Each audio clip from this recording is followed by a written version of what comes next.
Testuję nowy dla mnie lakier. Pracuję z papierową wikliną i żeby ona była elastyczna i zabezpieczona.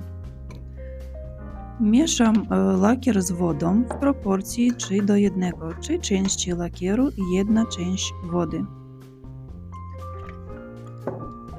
Dokładnie wszystko wymieszam.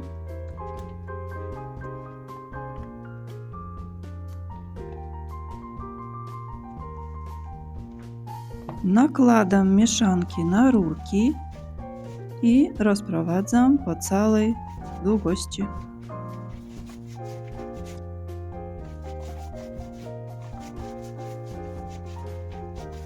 To jest najprostszy i najtańszy sposób zrobić rurki elastycznymi, bez dodawania żelu. Teraz rurki trzeba zostawić na jakiś czas. I oto gotowy efekt. Rurka elastyczna i ma warstwę ochronną. Ten lakier mogę polecić.